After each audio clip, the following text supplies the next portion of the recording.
আমরা এখন অ্যারাইল হ্যালাইডের শনাক্তকারী বিক্রিয়া নিয়ে আলোচনা করব, অর্থাৎ অ্যারোমেটিক হ্যালাইড বা অ্যারাইল হ্যালাইডের শনাক্তকরণ করব। তো কিভাবে করব? মূলত দুইটা স্টেপে করতে হয় বা দুইটা ধাপে করতে হয়। প্রথম ধাপে আমাদের যে ঘটনাটা ঘটবে সেটা হচ্ছে এরকম, যে ধাপ 1 বা স্টেপ 1 আমি লিখলাম। তো আমরা যদি এখানে হেঁটে দিছি অ্যারাইল হ্যালাইডের শনাক্তকারী বিক্রিয়া, তো এখানে আমাকে অ্যারাইল হ্যালাইড কিন্তু তুলতে হবে। কি তুলতে হবে? অ্যারাইল হ্যালাইড এখানে তুলতে হবে। তো দেখি অ্যারাইল হ্যালাইড তোলা যায় কিনা। এটা একটা তোমার অ্যারাইল হ্যালাইড নিলাম আমি, হ্যাঁ।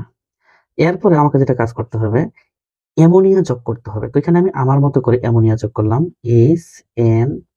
HNS আমার মতো করে একটু করলাম। এবং এই বিক্রিয়াটা তোমার কার উপস্থিতিতে করতে হয় জানো?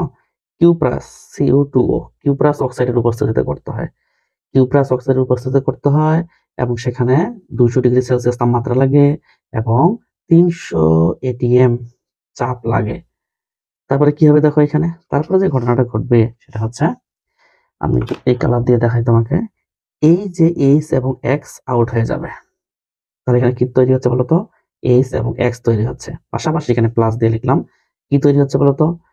এই যে NH2 আছে না, এই NH2 এই জিনিসটাতে ঢুকে যাবে, এই কার্বনে ঢুকে যাবে। তাহলে যেটা দাঁড়াইলো, আমি একটু এই পাশে লিখি,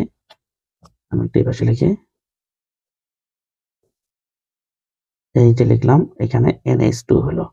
তুমি জানো এর নাম কি? এর নাম জানো? এর নাম হচ্ছে এনিলিন। এর নাম হচ্ছে এনিলিন এনিলিন বা ফিনাইল অ্যামিন। আমি লিখলাম না, তুমি বুঝে নিও, এটার নাম ফিনাইল অ্যামিন বা এনিলিন। বা এটাকে আরো নাম দেওয়া যায় 1 ডিগ্রি অ্যারোমেটিক অ্যামিন। এতগুলো লেখার আমার জায়গা নেই, তো বুঝে নিও। তাহলে কি বললাম? এটার নাম হচ্ছে এনিলিন বা ফিনাইল অ্যামিন বা 1 ডিগ্রি অ্যারোমেটিক অ্যামিন। এরপর আমি ধাপ 2 এ চলে আসবো, দেখি কি হয়। এখানে লিখলাম ধাপ 2। ধাপ 2 এ আমি ওই যে এনিলিনটাকে এখানে নিয়ে আসবো। ধাপ 2 এ আমি এনিলিনকে নিয়ে আসলাম। আসার পরে আমি যে করব, আমরা নিশ্চয়ই ক্লোরোফর্ম জানি। ক্লোরোফর্ম জানি না?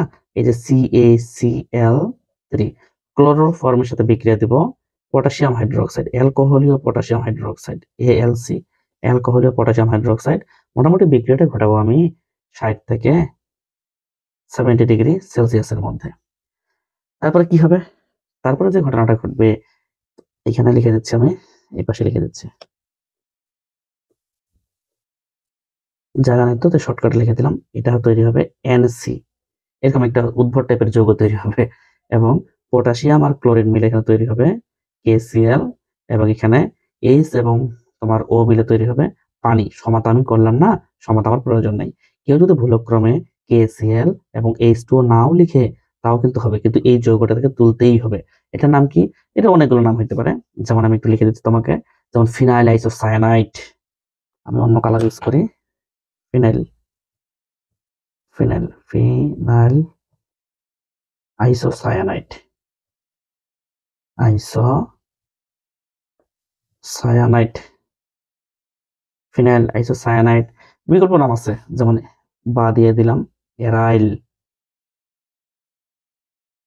এরাইল আইসোসায়ানাইড বা কার্বিল অ্যামিন কার্বিল অ্যামিন, যে যেটা বলে আর কি, যে যেটা বলে। ফিনাইল আইসোসায়ানাইড নাম বলা যায়, এরাইল আইসোসায়ানাইড নাম বলা যায়, কার্বিল অ্যামিন নাম বলা যায়। তবে এরা কিন্তু মানে এই যে যৌগটা আর কি, এই যৌগটা কিন্তু একটা উদ্ভট টাইপের, খুব গন্ধ করে, যেটাকে আমরা উগ্র গন্ধ বলতে পারি। উগ্র গন্ধ উগ্র গন্ধ বলতে পারি। আমি যদি আবারও সামারিটা নিয়ে কি করলাম, আমি অ্যালকাইল এই তোমার অ্যারাইল হ্যালাইড শনাক্তকরণ করব বা অ্যারোমেটিক হ্যালাইড শনাক্তকরণ করব, তাই এখানে একটা আমি অ্যারোমেটিক হ্যালাইড নিছি। তুমি এখানে ক্লোরিন ব্রোমিন যা মন চা নিও, অসুবিধা নেই। এখানে ক্লোরিন যেটা নিতে পারতা, যাই হোক আমি এখানে একটা অ্যারোমেটিক হ্যালাইড মানে এক্স নিয়েছি, একটা হ্যালোজেন যে কোনো। এরপরে আমি অ্যামোনিয়া মানে NH3 যোগ করলাম, কার উপস্থিতিতে?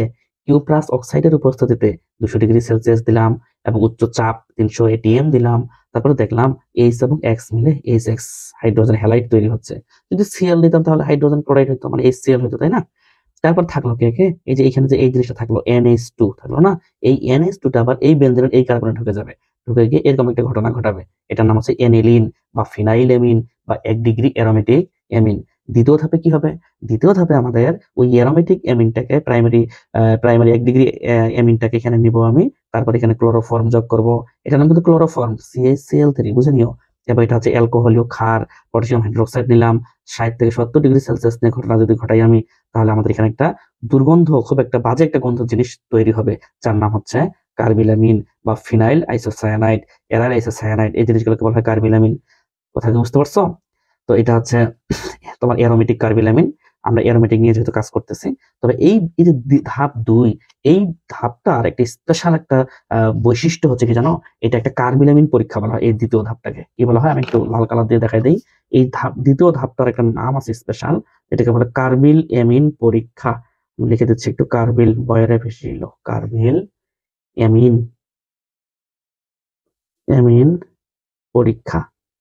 কোনটা বলতো? এই দ্বিতীয় ধাপটার যে বিক্রিয়াটা দেখাইলাম আমি, যে ওই যে 1 ডিগ্রি প্রাইমারি অ্যারোমেটিক অ্যামিন বা এনিলিন, এর সাথে ক্লোরোফর্ম, এর সাথে যে পটাশিয়াম হাইড্রোক্সাইড এর অ্যালকোহলীয় বিক্রিয়া দিলাম, এর ফলে যে এই যে উৎকট বা মানে দুর্গন্ধ টাইপের যে যৌগটা তৈরি হলো, এই যে দ্বিতীয় ধাপের বিক্রিয়াটাকে বলা হচ্ছে কার্বিল অ্যামিন পরীক্ষা। এটা তুমি কোথায় পাবা জানো? এমিন টপিকে পাবা। যখন তুমি এমিন টপিকে যাবা তখন তুমি হুবহু এই বিক্রিয়াটা পাবা। তো এই বিক্রিয়া দ্বারা কি হয়? এই বিক্রিয়া দ্বারা প্রাইমারি অ্যারোমেটিক অ্যামিন শনাক্তকরণ করা যায়, ক্লোরোফর্ম শনাক্তকরণ করা যায়। কথা কি বুঝতে পারছো কি বললাম? তাহলে এই বিক্রিয়া দ্বারা আরো কি করা যায়, আমি একটু যদি এখানে লিখে দেই, আমি অন্য কালার দিয়ে লিখি, এই কালার দিয়ে লিখি, প্রাইমারি প্রাইমারি যেটাকে মানুষ 1 ডিগ্রি বলে, 1 ডিগ্রি অ্যামিন, প্রাইমারি বা 1 ডিগ্রি অ্যামিন শনাক্তকরণে শনাক্তকরণে শনাক্তকরণে ইউজ করা হয়। পাশাপাশি আমরা ক্লোরোফর্ম শনাক্তকরণে ইউজ করতে পারি। ক্লোরোফর্ম ক্লোরোফর্ম ক্লোরোফর্ম শনাক্তকরণে শনাক্তকরণে ক্লোরোফর্ম শনাক্তকরণে। ঠিক আছে, এটা আমি একটু বর্ডার দিয়ে দিই, বুঝে নিও একটু। তাহলে আমরা একই সাথে 3টা জিনিস জানলাম, যে আমরা তো শনাক্তকরণ করতেছি এই তোমার এরাইল হ্যালাইড, আবার দেখলাম এরাইল হ্যালাইড শনাক্তকরণ করতে গিয়ে ধাপ 2 এর বিক্রিয়াটা দিয়ে আবার আরো একটা কাজ করা যাচ্ছে, প্রাইমারি বা 1 ডিগ্রি আমি শনাক্তকরণ করা আছে, ক্লোরোফর্ম শনাক্তকরণ করা আছে। কিভাবে?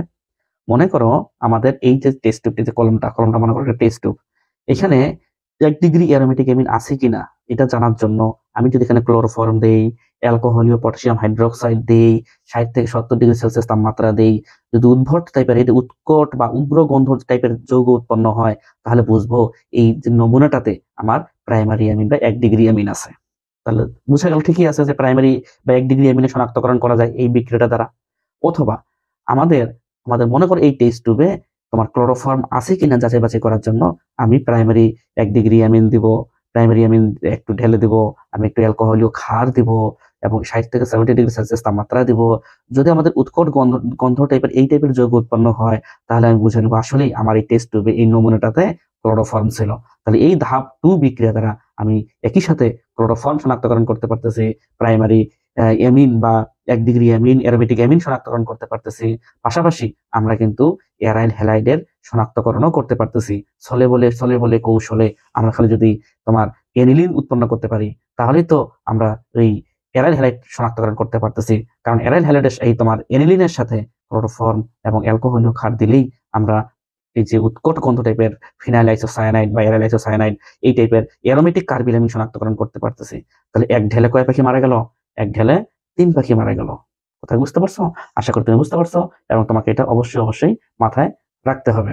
তারপর এখানে দেখো, এখানে একটা কথা লিখছি আমি, মনে রাখতে হবে। যে কি মনে রাখতে হবে তোমাকে একটু আমি মনে করাই দিই। আমরা এক সময় এলিফ্যাটিক হ্যালাইড শনাক্তকরণ করছিলাম, আমি আবার বলতেছি, আমরা এক সময় এলিফ্যাটিক হ্যালাইড মানে আরএক্স শনাক্তকরণ করছিলাম 2টা পদ্ধতিতে, একটা হচ্ছে সিলভার নাইট্রেট আর একটা হচ্ছে কার্বিলামিন পরীক্ষা দ্বারা। আমি সিলভার নাইট্রেট দিয়ে কিভাবে করছিলাম সেটা একটু তোমাকে জাস্ট নমুনাটা দেখাই কিভাবে করছিলাম। আমরা সেই সময় অ্যালকেল হ্যালাইডের সাথে একটু চেক করে দেখো তো, তোমার নোট খাতাটা আমি কিন্তু করাইছিলাম। অ্যালকেল হ্যালাইডের সাথে আমি যদি NaOH অ্যাকোয়াস ক্ষার নেই, আমরা অ্যাকোয়াস ক্ষার নেওয়ার পরে কি করছিলাম বলতো, একটা 1 ডিগ্রি মানে তোমার একটা অ্যালকোহল তৈরি করছিলাম, পাশাপাশি NaX বানাইছিলাম। কিভাবে বানাইছিলাম? যেহেতু এখানে অ্যাকোয়াস হলে প্রতিস্থাপন বিক্রিয়া ঘটে, আমাদের এই OH-টা এই X এর এখানে যায়, আর এই X-টা এই OH এর কাছে আসছিল। আমরা কিন্তু এরকম বিক্রিয়া করাইছি। তারপরে দ্বিতীয় ধাপে যে ঘটনাটা ঘটাইছিলাম, আমাদের ওই যে NaX তৈরি হলো, এর সাথে কি করছিলাম বলতো, সিলভার নাইট্রেট যোগ করছিলাম। সিলভার নাইট্রেট যোগ করে আমাদের একটা AgX এর একটা পদক্ষেপ ফেলাইছিলাম, পাশাপাশি সোডিয়াম নাইট্রেট নিয়ে কাজ করছিলাম। এবং এই যে এখানে একটা পদক্ষেপ পড়তেছে, এখানে একটা বৈশিষ্ট্যপূর্ণ কালার শো করে, এবং এই কালার দেখে আমরা শিওর হই সেখানে আমাদের অ্যালকাইল হ্যালাইড আছে। তো দুইটা ধাপে কিন্তু বিক্রিয়াটা কমপ্লিট করতে হয়। কয়টা ধাপে বিক্রিয়াটা কমপ্লিট করতে হয়? দুইটা ধাপে বিক্রিয়াটা কমপ্লিট করতে হয়। এবং এটা একটা আরএক্স শনাক্তকরণের বিক্রিয়া। আরএক্স শনাক্তকরণের, এটা কিন্তু আরএক্স বলতে কি বোঝাচ্ছে? এলিফ্যাটিক হ্যালাইড। অ্যারোমেটিক না, অ্যারোমেটিক তো আমরা করে আসলাম। শনাক্তকরণের বিক্রিয়া কিন্তু কোথায় করছি? আমরা কিন্তু এই বিক্রিয়া করে আসছি। হ্যাঁ, জাস্ট এখানে একটা জাস্ট কাহিনী বলার জন্য আমি এটা তোমাকে বলতেছি। তবে এখানে আমি লিখি একটু তবে। আমরা যদি এই যে তোমার এলিফ্যাটিক হ্যালাইড দিছি না, আমি যদি অ্যারোমেটিক হ্যালাইড দিয়ে এই ঘটনাটা ঘটাইতে যাইতাম তাহলে কিন্তু একটা সিস্টেম হইতো। সেটা এটা আলোচনা করার জন্য আমি উপরে দুইটা বিক্রিয়া দেখাইলাম আর কি। তো দেখো কি ঘটনা ঘটতেছে এখানে। আমি যদি এখানে যেমন এলিফ্যাটিক হ্যালাইড নিছি আরএক্স, আমি যদি অ্যারোমেটিক হ্যালাইড নিয়ে একটু ঘটনা ঘটাইতাম তাহলে কি হইতো সেটা একটু গবেষণা করি। যেমন এখানে একটা আমি অ্যারোমেটিক হ্যালাইড নিলাম। আমি যদি এখানে সোডিয়াম হাইড্রোক্সাইড অ্যাকোয়াস দিই, অর্থাৎ NaOH অ্যাকোয়াস দেই, দেখো তো এখানেও তো সোডিয়াম হাইড্রোক্সাইড অ্যাকোয়াস দিছিলাম কিনা? এখানে অ্যাকোয়াস দেওয়ার পরে বিক্রিয়া কিন্তু ঘটতে যাবে না। এখানে বিক্রিয়া প্রকৃতিগতভাবে ঘটতে চায় না। তবে মানুষ পারে না এমন কোনো কাজ নেই, বিক্রিয়া ঘটবে সিস্টেম মতো। কি? যদি আমরা এখানে 300 থেকে 350 ডিগ্রি সেলসিয়াস তাপমাত্রা দিই এবং উচ্চ চাপ প্রয়োগ করি, যেমন এখানে আমি 150 ATM চাপ প্রয়োগ করি, তাহলে কিন্তু আমাদের একটা যৌগ তৈরি হয় যার নাম সোডিয়াম ফিনেট, ONA। বেনজিনের সাথে এখানে ONA তৈরি হবে। তাহলে আর কি তৈরি হবে? HX তৈরি হয়। আবার বলতেছি HX তৈরি হয়। কিভাবে তৈরি হয়? এই যে আমি একটু এভাবে দেখাই তোমাকে। এই এইচ এই এক্স কে নিয়ে ভাগে, তাহলে এই এনএ ওটা এখানে যুক্ত হবে, এই জায়গাটা যুক্ত হবে, তাই না? তাহলে এই কারণে ও এন এ তৈরি হলো, এবং এখানে তোমার যুক্ত হলো, মানে লিখে দিচ্ছি একটু, তোমার এইচ এক্স তৈরি হচ্ছে, এইচ এক্স। আর এই ও এন এটার একটা স্পেশাল নাম আছে, যার নাম সোডিয়াম ফিনেট। সোডিয়াম ফিনেট, সোডিয়াম ফিনেট আরো নাম আছে অবশ্য, বা ফিনক্সাইড অবলিক ফিনক্সাইড, ফিনক্সাইড, সোডিয়াম ফিনেট বা ফিনক্সাইডও বলা যেতে পারে ওএন এটাকে। পাশাপাশি এই সিক্স তৈরি হচ্ছে হোক। এরপরে আমি যদি এই ওএন এটাকে আরেকটু কাজ করি, যেমন আমি কালো কলম দিয়ে দেখাই, আমি যদি এই ওএন এটাকে দেখো একটু এখানে টেনে নিয়ে আসি, ও এন এ সোডিয়াম ফিনেট, এই সোডিয়াম ফিনেটকে যদি আমি এবার লঘু HCl এর উপস্থিতিতে বিক্রিয়া দেই, লঘু HCl এর উপস্থিতিতে বিক্রিয়া দেই এবং সেখানে হালকা পরিমাণ তাপ দেই, তাহলে কিন্তু একটা ঘটনা ঘটে যাবে। কি ঘটবে বলতো? এখানে আমাদের একটা অদ্ভুত টাইপের জিনিস তৈরি হবে, এবং সেটা খুবই পরিচিত। আমাদের এই যে ও আছে না, ও এবং এইচ মিলে তৈরি হবে ফেনল। আর এই যে সোডিয়াম, আমি একটু এভাবে দেখাই তোমাকে, সোডিয়াম আমার HCl কে নিয়ে ভাগবে, এই দুজনকে নিয়ে ভাগবে। তাহলে এখানে কি হলো? এখানে NaCl হলো তাহলে বোধহয়, নাকি? এখানে তৈরি হলো NaCl, আর এখানে তোমার তৈরি হলো কি? Phenol, ORAS phenol. তাহলে তুমি একটু গবেষণা করে দেখো, আমি এখানে তোমার কি হ্যালোবেনজিন বলতে পারি, বা অ্যারাইল হ্যালাইড বলতে পারি আমি, তাই না? Aryl halide. আমি যদি অ্যারাইল হ্যালাইড নিয়ে কাজ করি, শেষ ফিনিশিং আমি কি পাচ্ছি? একটা অ্যালকোহল পাচ্ছি। অ্যারাইল হ্যালাইড নিয়ে যদি কাজ করি, শেষ ফিনিশিং একটা অ্যালকোহল পাচ্ছি। পাচ্ছি কিনা বলো? এই যে এটা করলাম কেন? এটা একটা পদ্ধতি আছে, এই পদ্ধতির নাম হচ্ছে ডাও পদ্ধতি। আমি একটু তোমাকে সুন্দর করে লাল কালি দিয়ে লিখে দিই যে এই পদ্ধতিতে, এই এই পদ্ধতিতে বাণিজ্যিকভাবে, বাণিজ্যিক এই পদ্ধতিতে বাণিজ্যিকভাবে ক্লোরোবেনজিন থেকে, কি থেকে? ক্লোরোবেনজিন থেকে, আমি একটু লিখে দিই, ক্লোরোবেনজিন, ক্লোরোবেনজিন ক্লোরোবেনজিন থেকে ফেনল তৈরি করা হয়, ফেনল তৈরি করা হয়। এবং এটাকে বলা হয় কি পদ্ধতি বলতো, ডাউ বা ডাউ পদ্ধতি। এটাকে বলা হয় ডয়াকারা ও ডাউ বা ডয়াকারা ডাউ পদ্ধতি পদ্ধতি পদ্ধতি। তাহলে আমরা আবার যদি সামারিটা নিই, কি করলাম দেখো একটু। আমরা যখন এলিফ্যাটিক হ্যালাইড নিয়ে কাজ করতে গেলাম, তখন দেখলাম যে এইভাবে দুইটা ধাপে আমরা অ্যালকাইল হ্যালাইড শনাক্তকরণ করলাম বা কোর্স করে আসছিলাম, কিন্তু জাস্ট এখানে নমুনা দেখাচ্ছি আমি। আমরা করছিলাম, এখানে যখন একটা পদক্ষেপ করবে, একটা কালার শো করবে নির্দিষ্ট, এই কালার দেখে আমি বুঝতে পারবো, এই পদক্ষেপ দেখে বুঝতে পারবো এখানে আমাদের আরএক্স আছে, ওই নমুনাতে আরএক্স ছিল। আচ্ছা, এরকম যদি আমি অ্যারোমেটিকের ক্ষেত্রে চিন্তা করি, তো এখানে আমি হ্যালোজেন নিছি, এখানে আমি হ্যালোজেন বলতে তোমার এক্স নিছি, একটা চিন্তা করো এক্স। আগের মতোই, আগে যেমন আরএক্স নিয়েছিলাম, এখানে অ্যারোমেটিক হ্যালাইড নিলাম। আগে যেমন সোডিয়াম হাইড্রোক্সাইড অ্যাকোয়াস নিয়েছিলাম, এখন আমি সোডিয়াম হাইড্রোক্সাইড অ্যাকোয়াস নেব, সেম কাহিনী। আগেরটাতে বিক্রিয়া ঘটছিল, এখন কিন্তু বিক্রিয়া ঘটতেছিল না। কিন্তু আমি যখন 300°C বা 350°C নিয়ে কাজ করলাম, মানে এক কথা উচ্চ তাপমাত্রা দিলাম বা উচ্চ চাপ দিলাম। মূলত 300°C সবাই বলেনি, 300°C আমাদের হাজারি স্যারের রেফারেন্স, সংক্ষেপে লিখলাম হা, বুঝে নিও। আর 350টা হচ্ছে সঞ্জিত স্যারের রেফারেন্স, সঞ্জিত স্যারের রেফারেন্স। আর এটা হচ্ছে হাজারি, এটা হচ্ছে হাজারি স্যারের রেফারেন্স। হ্যাঁ, সঞ্জিত স্যারের রেফারেন্স, হাজারি স্যারের রেফারেন্স। আমি যদি এই তাপমাত্রা এবং চাপ দেই, তাহলে আমাদের একটা এরকম যৌগ তৈরি হয়, যার নাম সোডিয়াম ফেনেট বা সোডিয়াম ফেনক্সাইড। পাশাপাশি আমাদের এইচ তৈরি হবে, কিভাবে এইচ তৈরি হলো। তারপরে আমার এই সোডিয়াম ফেনেটটার সাথে আমি যদি লঘু HCl যোগ করি এবং হালকা পরিমাণ তাপ দেই, তাহলে কিন্তু আমাদের ফেনল তৈরি হয়। কিভাবে? এই সোডিয়াম আর ক্লোরিন মিলে বের হয়ে চলে গেল, তো থাকলো কে ওআরএস বসে গেল। তাহলে ফাইনালি কি বোঝা গেল, এখানে যদি আমি এক্স এর জায়গায়, এইখানে যদি আমি বুঝে নাও, এখানে যদি আমি এক্স এর জায়গায় ক্লোরিন নিই, তাহলে আমাদের এখানে কি তৈরি হইতো বলতো, এইচ এক্স এর জায়গায় আমাদের তৈরি হইতো সিএল, মানে HCl তৈরি হইতো, বুঝে নাও একটু। যদি এখানে আমি এক্স এর জায়গায় ক্লোরিন নিতাম, তাহলে এখানে এইচ এক্স এর জায়গায় HCl হইতো না, হইতো। যাই হোক, তো তারপরে কিন্তু তোমার সোডিয়াম ফিনেটি হইতো বা ফিনক্সাইড হইতো। এই সোডিয়াম ফিনক্সাইডের সাথে এরকম যদি আমি ঘটনা ঘটাই, তাহলে কিন্তু আমাদের ফেনল তৈরি হচ্ছে। ফাইনালি ক্লোরোবেনজিন, আমি এখানে ক্লোরিন চিন্তা করো তুমি, ক্লোরোবেনজিন থেকে ফেনল তৈরি হচ্ছে, ক্লোরোবেনজিন থেকে ফেনল তৈরি হচ্ছে, ক্লোরোবেনজিন থেকে ফেনল তৈরি হচ্ছে। এই জিনিসটাকে বলা হচ্ছে, এই পদ্ধতিটাকে বলা হচ্ছে ডাও পদ্ধতি। বারবার এটা মুখস্থ রাখতে হবে, ডাও পদ্ধতি, ডাও পদ্ধতি, ডাও ডয়াগ্রাটা আর ও ডাও পদ্ধতি বা ডাউ পদ্ধতি কাজে লাগবে লাগবে লাগবে লাগবে লাগবে। এই কারণে আমি তোমাকে এই জিনিসটা একসাথে বুঝাই দিলাম।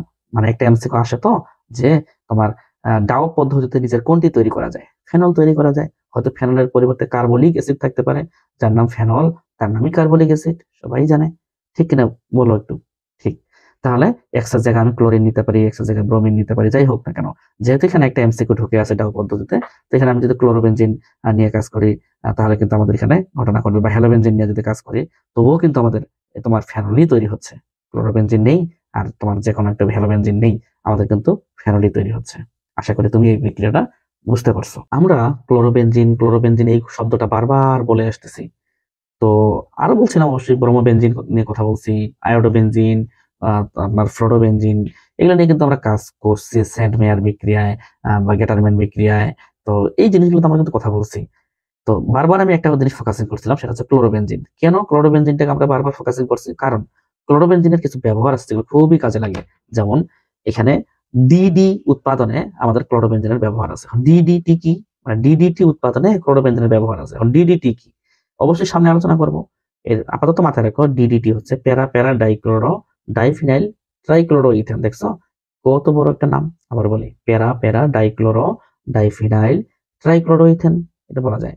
আমরা ক্লোরোবেনজিনের ব্যবহার আরেকটা পাবো অ্যানিলিন উৎপাদনে। আমরা কিছুক্ষণ আগে যে বিক্রিয়াটা দেখাইলাম, সেটাতেও কিন্তু আমরা ক্লোরোবেনজিন থেকে অ্যানিলিন তৈরি করছি। তোমাকে একটু নমুনা দেখাই আমি, দেখো। এই যে ক্লোরোবেনজিন থেকে অ্যানিলিন কথা দেখাইলাম, ক্লোরোবেনজিন থেকে অ্যানিলিন। আমি যদি এইখানে ক্লোরিন নিতাম, দেখো, আমি যদি এখানে ক্লোরিন নিতাম, ওই যে এরাইল হ্যালাইড শনাক্তকরণে সিএল যদি নিতাম, নিশ্চয়ই তোমাদের এখানে HCl হইতো আর এখানে অ্যানিলিন হইতো। কথা কি বুঝতে পারছো? তাহলে কথা কিন্তু ঠিকই আছে, ক্লোরোবেনজিন থেকে অ্যানিলিন তৈরি করা যাচ্ছে। কিন্তু ক্লোরোবেনজিন কেন? আমি তো ব্রোমোবেনজিন নিয়েও কাজ করতে পারতাম, তাই না? তো যাই হোক, যেহেতু ক্লোরোবেনজিন লিখছি এখানে হেডলাইন, তাহলে বোঝা গেল ক্লোরোবেনজিন থেকে অ্যানিলিনও তৈরি করা সম্ভব। তারপর দেখো এখানে ফেনলও তৈরি করা যায় কিন্তু ক্লোরোবেনজিন থেকে। আমরা কিন্তু ফেনলও তৈরি করলাম। দেখো এখানে এই যে কিছুক্ষণ আগে দেখে আসলাম, এই যে বললাম না, এটা আমি যদি এক্সট্রা জায়গায় ক্লোরিন নিই তাহলে ক্লোরোবেনজিন থেকে ফেনল তৈরি হচ্ছে, ঠিক কিনা বলো? তাহলে কিন্তু আমরা কিন্তু মোটামুটি বুঝতে পারছি, যে ফেনল উৎপাদনও ইউজ করা যায়। তারপর টলুইন উৎপাদনও কিন্তু ইউজ করা যায়। আরো অনেক ব্যবহার আছে আমাদের ইন্টারমিডিয়েটে, যেগুলো যেগুলো প্রয়োজন বেশি সেগুলো কিন্তু আমরা লিখলাম। তাহলে দেখো একটু, আমরা এখন পর্যন্ত দেখে আসলাম যেটা, ক্লোরোবেনজিন থেকে এনিলিন উৎপাদন দেখে আসলাম, মানে ফিনাইলেমিন দেখে আসলাম, তাই না? তারপরে ফেনলও আমরা দেখে আসছি। তারপরে এখন পর্যন্ত যেটা দেখি নাই সেটা হচ্ছে এই যে তোমার ডিডিটি উৎপাদন, মানে এই জিনিসটা এখন আমরা দেখে আসি নাই। আর এই জিনিসটা কিন্তু এখন আমরা দেখে আসি নাই, টলোইন কিভাবে উৎপন্ন করা যায়, ডিডিটি আবার কি জিনিস, এটা আবার কিভাবে উৎপন্ন করা যায় ক্লোরোবেনজিন থেকে, সেগুলো মানে এখন আমরা ধীরে ধীরে দেখবো। তাহলে আমাদের আলোচ্য বিষয় হবে এখন কি, ডিডিটি উৎপাদনে এবং টলোইন উৎপাদনে। কেন এই দুইটা করাবেন না? না, এই দুইটা করাবো না, কারণ এই দুটো তো করেই আসলাম আমি এখন, তাই না? তুমি খাতাটা চেক করে দেখো, পিছনে যাও একটু, পৃষ্ঠা উল্টাও, দেখবো যে এই দুইটা আমরা অলরেডি করেই আসছি। তো চলে যাচ্ছে আমরা ডিডিটি উৎপাদনে। আমরা এখন ডিডিটি নিয়ে কাজ করব। কি বললাম? ডিডিটি নিয়ে কাজ করব। কিছুক্ষণ আগে বলে আসলাম ডিডিটি কি জিনিস, প্যারা প্যারা ডাইক্লোরো ডাইফিনাইল ট্রাইক্লোরো ইথেন, তাই না? তবে এটা আরো নাম আছে, 4,4 বলা যায়, প্যারা প্যারার জায়গায় 4,4 বলা যায়, যেটা আমি একটু করে বলছি, দাঁড়াও ধৈর্য সহকারে দেখো খালি। তো যাই হোক, এটা কত সালে আবিষ্কার হয়েছিল? এটা 1874 সালে আবিষ্কার করা হয়েছিল। এবং প্রথম শুরু হয়েছিল কত সালে বলতো? এটার ব্যবহার, এটা 1939 সালে কীটনাশক হিসেবে প্রথমে ইউজ করা হয়েছিল। কথা বুঝতে পারছো? তাহলে আবিষ্কার হয়েছে কত সালে? 1874 সালে। এবং প্রথম মানে 1939 সালে কীটনাশক হিসেবে এটা ইউজ করা হয়। সাল দুইটা ইম্পর্টেন্ট না, ইম্পর্টেন্ট হচ্ছে ডিডিটি এর পূর্ণরূপ এখন পর্যন্ত, ঠিক আছে? পাশাপাশি বিক্রিয়াটা কাজে লাগবে। তো বিক্রিয়াটা করবো কিভাবে, মানে ডিডিটিটা তৈরি করবো কিভাবে, সেটা যদি একটু গবেষণা করে দেখি আমরা। প্রথমে আমরা ক্লোরাল নিব। ক্লোরাল আবার কি জিনিস? ক্লোরাল হচ্ছে CCl3CHO। আমি যদি এইখানে একটু তোমাকে দেখাই, দেখো CCl3, তারপরে CHO। কথা কি বুঝতে পারছো? আশা করি বুঝতে পারোনি, তাই না? আমাদের কার্বনের কয়টা হাত বলতো? কার্বনের 4টা হাত। 4টা হাতের মধ্যে এখানে একটা ক্লোরিন দিলাম, এখানে একটা ক্লোরিন দিলাম, এখানে একটা ক্লোরিন দিলাম, আরেকটা হাত ফাঁকা আছে না? আরেকটা হাতে এই যে CHO দিলাম। তো CHOটা কি একটা অ্যালডিহাইড মূলক, ঠিক কিনা বলো? তাহলে এটার নাম কি হতে পারে? এটার নাম কি হতে পারে বলতো? Trichloro ethanal. লেখার জায়গা নেই তাই আমি লিখলাম না। ট্রাইক্লোরো। কেন ট্রাইক্লোরো? 3টা ক্লোরিন। আর কেন ইথানেল? কয় কার্বনের অ্যালডিহাইড বলতো এটা? 2 কার্বনের অ্যালডিহাইড না? 2 কার্বনের অ্যালডিহাইড, তাই এটার নাম ট্রাইক্লোরো ইথানেল। আচ্ছা লিখিয়ে দিই, দাঁড়াও, মানে উল্টা পাল্টা করবা তুমি। Trichloro trichloro ethanal, ethanal. আচ্ছা, এটা নাম তো আরো আছে রে, ট্রাইক্লোরো এসিটালডিহাইড, আরো তো নাম আছে। তো এই নামগুলো লিখবো কিভাবে, জায়গা তো নাই। এসিটাইলডিহাইড বুঝে নিও, হ্যাঁ এটা লিখলাম না, তুমি বুঝে নিও, এটার নাম ট্রাইক্লোরো ইথানেল বা ট্রাইক্লোরো এসিটাইলডিহাইড, বা এটা একটা বাণিজ্যিক নাম আছে যার নাম ক্লোরাল বা ক্লোরাল, কয়লয় ওকার ক্লোরাল। আমি একটু দেখো এখানে লিখছি, এই জিনিসটাকে আমি এইভাবে লিখছি, একটু দেখো, এই যে CCl3CHO আমি একটু ভেঙে ভেঙে সুন্দর করে লিখছি। পাশাপাশি কি লাগবে বলতো? পাশাপাশি আমাদের ক্লোরোবেনজিন লাগবে। ওই যে বললাম কিছুক্ষণ আগে, ক্লোরোবেনজিনের একটা ব্যবহার হচ্ছে ডিডিটি তৈরি করা যায় ক্লোরোবেনজিন থেকে, তাই ক্লোরোবেনজিন তো মাস্ট বি লাগবেই। তাহলে আমি একটা ক্লোরোবেনজিন নিছি, আমি একটা ক্লোরাল নিছি, বাণিজ্যিক নাম কিন্তু ক্লোরাল, বাণিজ্যিক নাম কিন্তু কি ক্লোরাল। এখানে একটা এমসিকিউ ঢুকে আছে, ক্লোরালের সংকেত নিচের কোনটি, অথবা ক্লোরালে কোন কার্যকরী মূলক থাকে? অ্যালডিহাইড মূলক থাকে। কথা কি বুঝতে পারছো? নিশ্চয়ই বুঝতে পারছো। ওকে, যাই হোক, তাহলে বেনজিনের সাথে আমি ক্লোরাল যোগ করব। এবং ক্লোরাল কয়টা যোগ করবো বলো? 2টা নিচে দেখো, এখানে একটা নিচে, এখানে একটা নিচে। আমি চাইলে একবারে এখানে লিখে 2 দিতে পারতাম, হয়তো বিক্রিয়া অবশ্যই, কিন্তু তুমি বুঝতে পারতো না, তাই একসাথে আমি 2টা নিচি প্লাস দিয়ে। এটা ক্লোরালের সাথে প্লাস, এখানে নিচে ক্লোরোবেনজিন, আবারও আমি প্লাস দিয়ে ক্লোরোবেনজিন, মানে 2টা ক্লোরোবেনজিন আমি একটু নিলাম। এখন বিক্রিয়াটা কার উপস্থিতিতে করবো? আমি গাঢ় সালফিউরিক অ্যাসিডের উপস্থিতিতে করবো। মাথায় রেখো, কার উপস্থিতিতে করবো? গাঢ় সালফিউরিক অ্যাসিডের আমি বিক্রিয়াটা করবো। এখন বিক্রিয়াটা হবে কিভাবে সেটাই হচ্ছে বিষয়। আমরা একটু করার চেষ্টা করি, দেখি। লাল কালি দিয়ে দেখাই নাকি? লাল কালি দিয়ে দেখাই।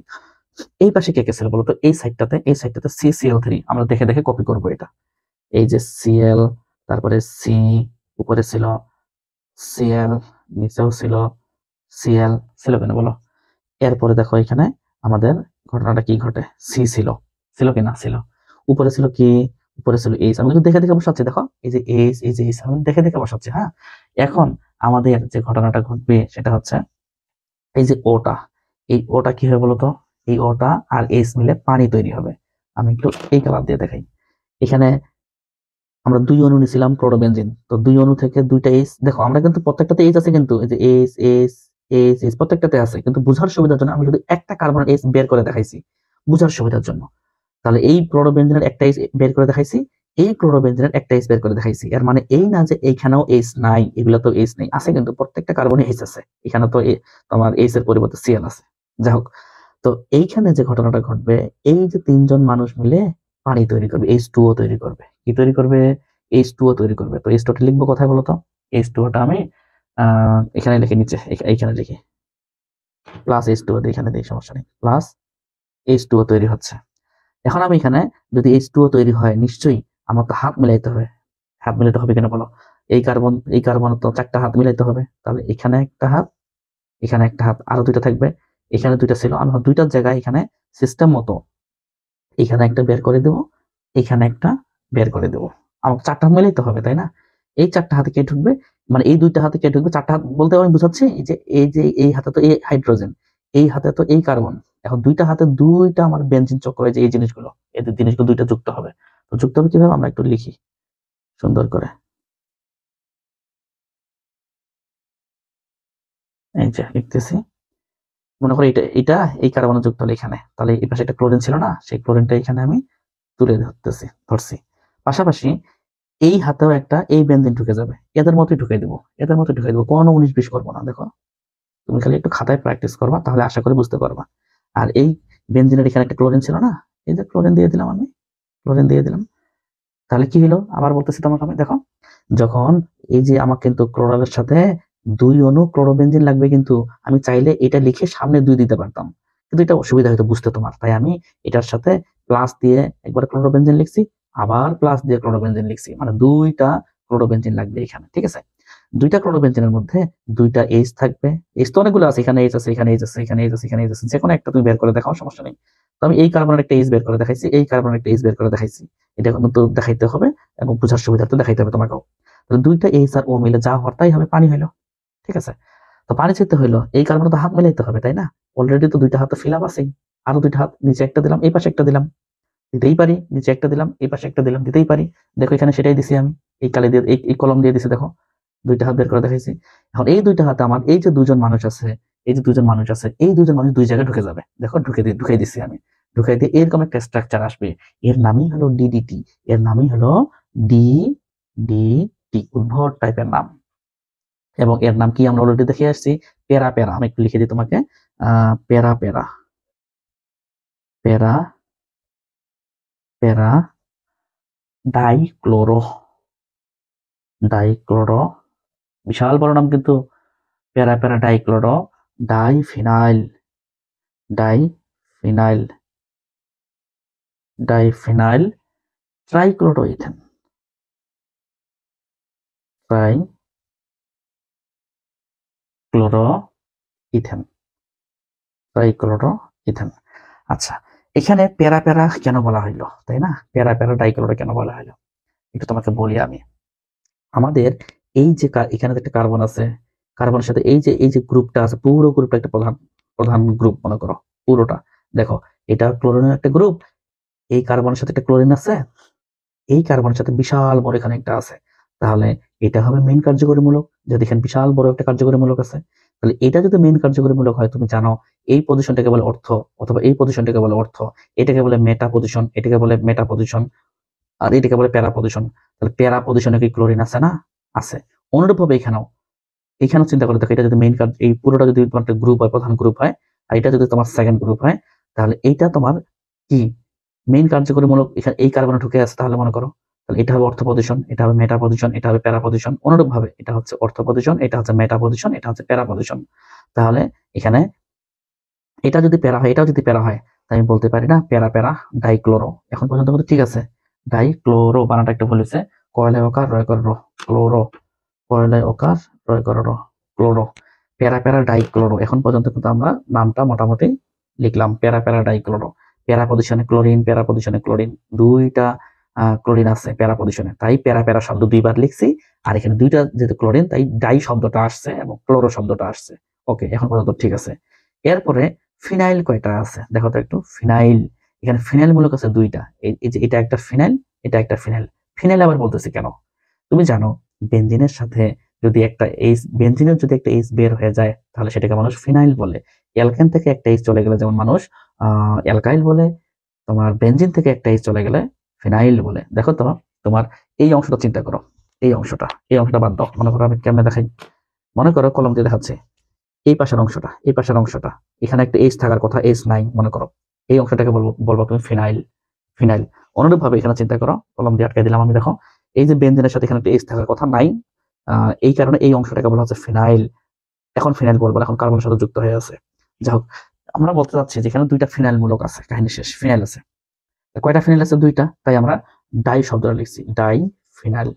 তারপর এখানে দেখো কয়টা ক্লোরিন আছে, 1 2 3, তিনটা ক্লোরিন আছে, তাই এখানে আমরা ট্রাইক্লোরো শব্দ বললাম। তারপর এখানে কত কার্বনের ঘটনা ঘটতেছে বলতো? এখানে এই ঘটনাটা মেইন প্রধান শিকলে কয়টা কার্যকরী, মানে কয়টা কার্বনের এখানে আছে? এই যৌগটা দুইটা কার্বনের আছে। প্রশ্ন, এগুলোকে কাউন্ট করবো না? এই যে কার্বন গুলো আছে, এই যে 1 2 3 4 5, না এগুলো কাউন্ট করা যাবে না। তোমার এই পুরো জিনিসটা একটা প্রতিস্থাপক হিসেবে কাজ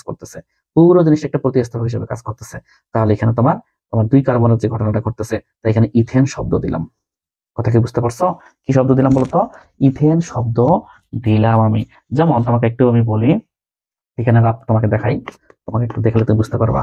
যেমন এখানে সি, তিনটা হাত দেখি আমি, 1 2 3, 1 2 3, এখানে একটা ক্লোরিন দিলাম, এখানে একটা ক্লোরিন দিলাম, এখানে একটা এইচ দিলাম, এখানে একটা এইচ দিলাম, এখানে একটা এইচ দিলাম, এখানে একটা এইচ দিলাম।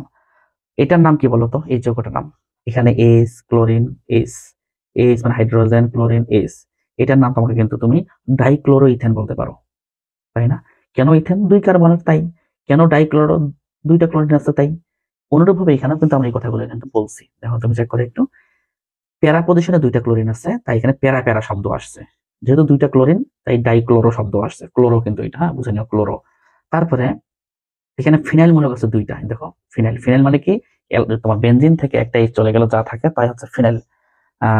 তাহলে এখানে দুইটা ফিনাইল আছে। তোমাকে আরেকটা আমি রাব পাতায় দেখাই, দেখো একটু, আমরা একটু তোমাকে রাব পাতায় দেখাই, এখানে দেখাই, দেখো এখানে দেখাই একটু, এটার নাম কিন্তু বেনজিন, হ্যাঁ এটার নাম বেনজিন। এখানে একটা এইচ চলে গেছে, তাহলে এটার নাম হবে ফিনাইল। এখানে যদি একটা ওএইচ ঢুকাই দেই, তখন তার নাম হবে ফিনাইল অ্যালকোহল, যার নাম ফেনল। থেকে বুঝতে পারছো? তাহলে ফিনাইল অ্যালকোহল বা ফেনল, তাহলে বেনজিন থেকে একটাই চলে গেলে যা থাকে তার নাম কি? ফিনাইল। তাহলে এটার নাম ফেনলের পরিবর্তে তুমি ফিনাইল অ্যালকোহল বলো, কোনো অসুবিধা নেই, ফিনাইল অ্যালকোহল বলো। অনুরূপ ভাবে আরেকটা উদাহরণ দিই তোমাকে আমি, যেমন এই যে এটা হচ্ছে বেনজিন, একটা যদি এইচ চলে যায় তাহলে তার নাম হবে ফিনাইল। এর সাথে যদি আমি NH2 যুক্ত করে দিই, তাহলে ফিনাইল এমিন। NH2 তো এমিন মূলক, তাই না? এটার নাম ফিনাইল এমিন। আরো অনেক বাণিজ্যিক নাম আছে, সেটা ভিন্ন বিষয়। তাহলে এটার নাম ফিনাইল এমিনও বলতে পারি, ফিনাইল এমিন বা এনিলিন। অনুরূপ ভাবে এখানে একটা ফিনাইল যুক্ত আছে, দেখো এখানে একটা ফিনাইল যুক্ত আছে, এখানেও একটা ফিনাইল যুক্ত আছে। তাহলে এই কারণে ডাই ফিনাইল শব্দটা আসছে, ডাই এবং ফিনাইল শব্দ আসছে। তিনটা ক্লোরিন আছে এখানে যুক্ত এই কার্বনের সাথে, তাই ট্রাইক্লোরো শব্দটা আসছে। যেহেতু দুই কার্বন নিয়ে ঘটনা ঘটছে এখানে, আর এগুলো তো তোমার প্রতিস্থাপক, তাই না? তাহলে এখানে ইথেন শব্দ আসবে, তাই এটার নাম প্যারা প্যারা ডাইক্লোরো, ডাইফিনাইল ট্রাইক্লোরো ইথেন, এটাকে সংক্ষেপে DDT বলে। এখানে আরেকটা উদাহরণ কাহিনী বলা যেতে পারে, সেটা হচ্ছে আমি যদি চিন্তা করি একটু, এটা যদি তোমার 1 নাম্বার কার্বন হয়, দেখো একটু, এটা যদি 1 নাম্বার কার্বন হয়, এটা 2 নাম্বার হবে, এটা 3 নাম্বার হবে, এটা 4 নাম্বার হবে, ঠিক কিনা? অথবা 1 2 3 4, 4 নাম্বার, 4 নাম্বারে ক্লোরিন পাচ্ছে, সেটা এদিক দিয়ে যায় আর এদিক দিয়ে যায়। অনুরূপ ভাবে এটা যদি তোমার প্রধান কারণ তোমার কি 1 নাম্বার ধরি, কেন 1 নাম্বার ধরবো? কারণ বিশাল বড় একটা গ্রুপ যুক্ত আছে, তাই এটা তোমার 1 নাম্বার ধরতে হবে। তাহলে 1 2 3 4, 4 নাম্বারে ক্লোরিন পাচ্ছে। তুমি যদি এদিক দিয়ে আসো 1 2 3 4, তবুও কিন্তু 4 নাম্বারে ক্লোরিন পাচ্ছ। এই কারণে এটা যদি তোমার ফর ক্লোরো বলতে পারি, এখানেও আমি ফর ক্লোরো বলতে পারি, ঠিক কিনা? তাই প্যারা প্যারার জায়গায়, প্যারা প্যারার শব্দটার জায়গায় আমি একটু তোমাকে কেমনে দেখাই, কালা কালা দিয়ে দেখাই। প্যারা প্যারা শব্দের জায়গায় আমরা যদি এখানে 4,4 শব্দটা ব্যবহার করি, তবুও কিন্তু হবে 4,4 ডাইক্লোরো বলতে পারি, কিন্তু প্যারা প্যারার জায়গায় 4,4, আর ডাইক্লোরো তো লেখাই আছে, তাহলে এখানে 4,4 বলতে পারি, অথবা প্যারা প্যারা বলতে পারি। কথা কি বুঝতে পারছো? 4 নম্বরে আমাদের ক্লোরিন আছে, 4 নম্বর কার্বনে ক্লোরিন, 4 নম্বর কার্বনে ক্লোরিন, তাই 4,4 ডাইক্লোরো। অথবা প্যারা পজিশনে যেহেতু দুইটা ক্লোরিন আছে, তাই প্যারা প্যারা প্যারা প্যারা ডাইক্লোরো। তাহলে প্যারা প্যারা ডাইক্লোরো সঠিক, অথবা 4,4 ডাইক্লোরো, এটাও সঠিক।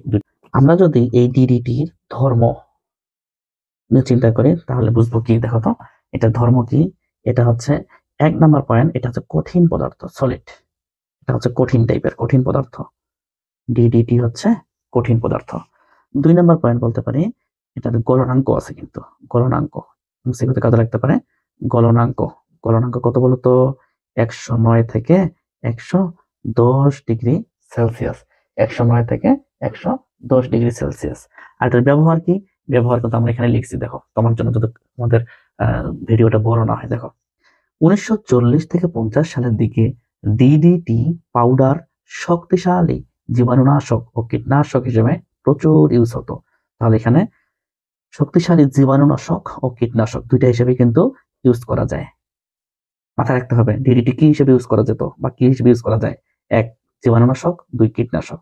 তারপরে দেখো পরিবেশের জন্য ক্ষতিকর প্রমাণিত হওয়ার পর হয় বর্তমানে আন্তর্জাতিকভাবে কৃষিক্ষেত্রে এর ব্যবহার সম্পূর্ণ নিষিদ্ধ করা হয়েছে। কৃষিক্ষেত্রে এর ব্যবহার কি করা হয়েছে বলতো? নিষিদ্ধ করা হয়েছে। এটা কিন্তু তোমাকে মাথায় রাখতে হবে, ঠিক আছে? তো বর্তমানে আগে কিন্তু এটা কীটনাশক হিসেবেও ইউজ করা হতো। আগে কি হিসেবে ইউজ করা হতো? কীটনাশক হিসেবেও এই জিনিসটা তোমার ইউজ করা হতো।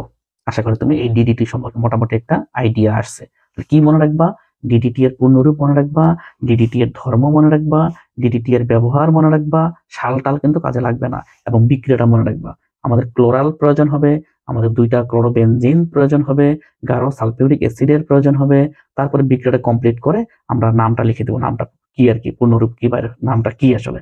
প্যারা প্যারার জায়গায় আমরা 4,4 এটাও বলতে পারি, 4,4 ডাইক্লোরো অথবা প্যারা প্যারা ডাইক্লোরো, তারপরে যা আছে তাই। কথা বুঝতে পারছো? এভাবে কিন্তু আমাদের ডিডিটিটা পড়তে হবে, এবং এই ডিডিটি আমরা ক্লোরোবেনজিন থেকেই তৈরি করলাম। এটা একটা ক্লোরোবেনজিনের ইউজ বা ব্যবহার বলতে পারি। আশা করি তুমি বুঝতে পারছো। আমরা এখন উডস-ফিটিক বিক্রিয়া নিয়ে আলোচনা করব। এটাও এক ধরনের ক্লোরোবেনজিনের ব্যবহার। আবারও বলতেছি, এটাও এক ধরনের ক্লোরোবেনজিনের ব্যবহার। তো আমরা উডস-ফিটিক বিক্রিয়া কি আমরা একটু আলোচনা করার চেষ্টা করব। তার আগে বলে নেই, আমরা এই উডস এবং ফিটিক এখানে কিন্তু 2 জন মানুষের অবদান আছে। আমরা একসময় পড়ে নাই যে ব্রোনস্টেড লাউরির মতবাদ, মানে কি ব্রোনস্টেড এবং লাউরি 2 জনের অবদান আছে। তাহলে এখানে উডসেরও অবদান আছে, ফিটিক সাহেব উনারও অবদান আছে, 2 জনের অবদান আছে। এই বিক্রিয়ার মূল কথা হচ্ছে আমাদের একটা অ্যারোমেটিক হ্যালাইড নিতে হবে। যেহেতু হেডলাইন আমরা পড়তেছি মূলত ক্লোরোবেনজিনের ব্যবহার, তাহলে এখানে আমি অ্যারোমেটিক হ্যালাইড বলতে এখানে ক্লোরোবেনজিন নিলাম, যেহেতু আমরা ক্লোরোবেনজিনের ব্যবহার নিয়ে আলোচনা করতেছি। তারপরে এখানে 2টা সোডিয়াম ধাতু নিলাম, ঠিক আছে? পাশাপাশি এখানে আমাকে নিতে হবে Cl এবং CH3। এর মানে এই না তোমাকে এটাই নিতে হবে, তুমি যে কোনো একটা কার্বনের অ্যালকাইল নিতে পারো, যে কোনো 10 কার্বন নিবা না 2 কার্বন নিবা না 5 কার্বন নিবা, তোমার ব্যক্তিগত বিষয়। অর্থাৎ Cl এবং R মানে অ্যালকাইল নিতে হবে তোমাকে। এরপর তোমাকে এখানে শুষ্ক ইথার নিতে হবে, ঠিক আছে? শুষ্ক ইথার নিতে হবে। এরপরে কি হবে? এরপরে যে ঘটনাটা ঘটবে আমাদের, সেটা হচ্ছে এই 2 জন মানুষ, এই যে 3 জন মানুষ এটা যুক্ত হয়ে ঘটনা ঘটাই ফেলবে। কি ঘটবে? 2 জনও সোডিয়াম ক্লোরাইড তৈরি করবে। পাশাপাশি কি থাকলো? এই ফাঁকা হাতে এই CH3টা জয়েন্ট হবে। আমি তোমাকে এইভাবে দেখাই, এই CH3টা এই ফাঁকা হাতে যুক্ত হবে। এখন যুক্ত হলে কি হবে? দেখো একটু এখানে যুক্ত হলে আমাদের এখানে একটা অদ্ভুত টাইপের যৌগ তৈরি হবে, যার নাম টলুইন। এটার নাম হচ্ছে টলুইন। দেখো আমি যদি এখানে 2 কার্বনের অ্যালকাইল নিতাম, তখন কিন্তু এখানে CH2 CH3 হইতো, তাই না? 3 কার্বন নিলে যা হওয়ার তাই হইতো, 3 কার্বন হইতো। তো যদি আমরা CH3 নেই, তাহলে এই CH3 এই যৌগটা তৈরি হবে। যেহেতু আমাদের টলুইন একটা পরিচিত যৌগ, তাই আমরা টলুইনটা তৈরি করার চেষ্টা করলাম। এর মানে এই না এই বিক্রিয়া দ্বারা টলুইন ছাড়া অন্য কোনো কার্বনের ঘটনা ঘটবে না, অবশ্যই ঘটবে। ডিপেন্ড করবে তোমার এই অংশটা কত কার্বনের আছে। এটা যদি ইথাইল হয়, তাহলে এখানে এই অংশে ইথাইল বসবে, প্রোপাইল হলে প্রোপাইল বসবে, বিউটাইল হলে বিউটাইল বসবে। তবে ফিনাইলের উপরে CH3 থাকলে সেটাকে আমরা টলুইন বলে, পরিচিত যৌগ, তাই আমরা এটা তৈরি করলাম। মূলত আমাদের যেটা কাজে লাগবে সেটা হচ্ছে উডস-ফিটিক বিক্রিয়া কোনটা তৈরি হতে পারে, MCQ আসবে। আমরা মাথায় রাখবো টলুইন তৈরি হয়, এরকম একটা অপশন তোমাকে সাজানো হবে, হ্যাঁ? অথবা এটা বুঝতে পারবো আমরা যে ক্লোরোবেনজিন থেকে টলুইন তৈরি যে করা যায়, এটা তোমাকে মাথায় রাখতে হবে MCQ এর জন্য। আবার বলতেছি, ক্লোরোবেনজিন থেকে টলুইন তৈরি করা যায়। আচ্ছা, এটা গেল উডস-ফিটিক বিক্রিয়া, কারণ এখানে 2 জন মানুষের অবদান আছে। আর এখানে অবশ্যই মাথায় রাখতে হবে একটা হবে এলিফেটিক আর একটা হবে অ্যারোমেটিক, একটা হবে এলিফেটিক আর একটা হবে অ্যারোমেটিক। দুইটাই অ্যারোমেটিক নিব না, অথবা দুইটাই এলিফেটিক নিব না। দুইটাই অ্যারোমেটিক নিলে একটা অন্য ঘটনা ঘটবে, সেটা হবে ফিটিক বিক্রিয়া, সেটা যাচ্ছে অবশ্য নিচে যাচ্ছে তারা একটু। আর দুইটাই যদি এলিফেটিক নাও তাহলে তখন তোমার নর্মাল উডস বিক্রিয়া হবে, ঠিক আছে। তো যেহেতু উডস ফিটিক বিক্রিয়া পড়লাম, এখন আমরা ফিটিক বিক্রিয়া যাই, দেখি তো কি হয়। এখন আমরা হেডলাইন দেবো এখানে শুধু ফিটিক বিক্রিয়া, ফিটিক বিক্রিয়া, ফিটিক বিক্রিয়া। তো ফিটিক বিক্রিয়া কি হয়, আমরা বললাম কিছুক্ষণ আগে যে দুইটাই অ্যারোমেটিক নিলে ফিটিক হয়। তো দুইটাই অ্যারোমেটিক নিলাম, যেহেতু আমি হেডলাইন দিচ্ছি ক্লোরোবেনজিনের ব্যবহার আমরা করতেছি, তাহলে এখানে ক্লোরোবেনজিন নিয়েই কাজ করি, তাই না? এটা সবচেয়ে ভালো হবে। এবং এখানে আমাদের আগের মতো 2 অণু সোডিয়াম নিব, এবং এটাই এখন কপি করে এখানে বসাবো, এটাই এখন কপি করে এখানে বসাবো। আমি একটু বসানোর চেষ্টা করলাম, দেখো ভুল হলে বলিও তোমরা যদি ভুল হয়। হ্যাঁ, ওকে, বেনজিনটা ভালো হয়নি, চেহারাটা বুঝে নিও। এবং এখানেও আমাদের সেম ঘটনাই ঘটবে, শুষ্ক ইথার বা সুই সংক্ষেপে লিখতে পারি আমরা, সুই মানে শুষ্ক ইথার সংক্ষেপে লিখলাম, বুঝে নিও।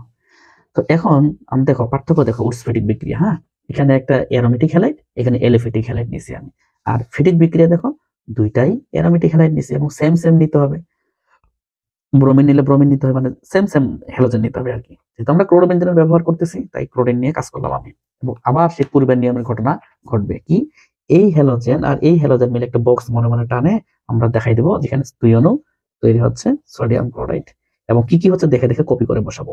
আমার কাছে মনে হচ্ছে এটা এইরকম হবে। দেখো তো ভুল হলে সাথে সাথে বলো কিন্তু তুমি। আমাদের এই এই অংশটা এই অংশের সাথে জয়েন্ট লাগবে, হ্যাঁ এই অংশ আমি একটু দেখা যাচ্ছে, এই কার্বনটা এই কার্বনের সাথে জয়েন্ট লাগবে, বুঝে নিতে হবে কিছু কথা। এখানে কার্বন আছে না, আছে, এখানে কার্বন আছে না, আছে, এই 2 কার্বন জয়েন্ট লাগবে। এখন দেখো আমার কাছে মনে হচ্ছে এইরকম হবে, একটা এরকম হবে। ভুল হলে সাথে সাথে বলো যে ভুল হচ্ছে। এই যৌগের নাম হচ্ছে বিস ফিনাইল, বহিষ্কৃত বিস ফিনাইল, একটা অদ্ভুত যৌগ তৈরি হলো বিস ফিনাইল বা কি বাই ফিনাইল বা ডাই বেনজিন, যে যেটা বলে আর কি, সব বলে রাইট, হ্যাঁ সবগুলোই রাইট। তাহলে কি বললাম, bisphenyl, biphenyl, diphenyl, যে কোনো একটা তুমি বলতে পারো। হ্যাঁ, তাহলে এটা দেখো পার্থক্য দেখো তুমি, উডস ফিটিক বিক্রিয়া, ফিটিক বিক্রিয়ার পার্থক্য দেখো তুমি, পার্থক্য আসলে কি বিক্রিয়া দুটো দেখে বোঝা যাচ্ছে। আমরা এক সময় অ্যালকাইন টপিকে উডস বিক্রিয়া পড়ছিলাম, হ্যাঁ তো সেখানে আমরা বিস্তারিত আলোচনা করছি, এখানে বিস্তারিত বলবো না, একটু শুধু পার্থক্য করার জন্য হালকা করে ধারণা দিচ্ছি। বিস্তারিত তোমরা আমার অ্যালকাইন টপিকের উডস বিক্রিয়া অংশটা ভালো করে দেখবা, এখানে বিস্তারিত আলোচনা করছি, ব্যতিক্রম যা আছে সব। এখন শুধু জাস্ট হালকা ধারণা দিচ্ছি। আমি এখানে হেডলাইন দিলাম উডস, এই তোমার কি বলে, শুধু উডস বিক্রিয়া, হ্যাঁ উডস বিক্রিয়া, বর্গীয় উডস বিক্রিয়া, উডস বিক্রিয়া। তাহলে পার্থক্য করতে আমার সুবিধা হবে, তোমাকে বুঝাতে সুবিধা হবে।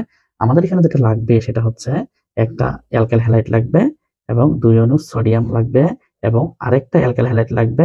আমি চাইলে এখানে 2RX দিতে পারতাম, কিন্তু তোমাকে বুঝাতে পারতাম না, তুমি বুঝতে না।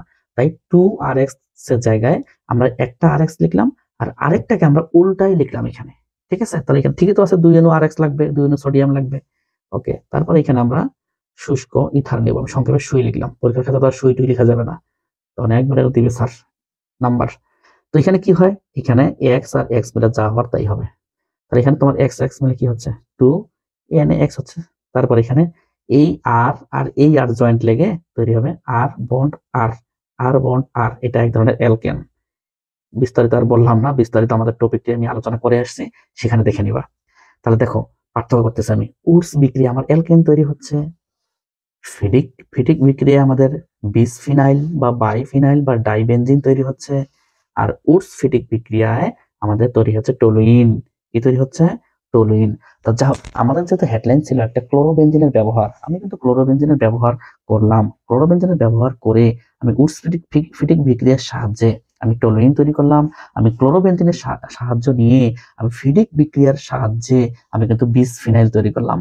আর এটা তো আর ক্লোরোবেনজিন না, এটা জাস্ট তোমাকে বোঝানোর জন্য আমি উডস বিক্রিয়াটা লিখলাম, যেহেতু এগুলা কাছাকাছি জিনিস, একই রকম, পার্থক্য করার জন্য এই 3টা জিনিস একসাথে লিখলাম আমি। তাহলে উডস বিক্রিয়াটা আমাদের ক্লোরোবেনজিনের ব্যবহার নয়, কারণ এখানে তো অ্যারোমেটিকের কোনো বিষয়ই নেই, ক্লোরোবেনজিন হবে কেন, তাই না? তোমার তো এগুলো এলিফেটিক, জাস্ট বোঝার জন্য বললাম।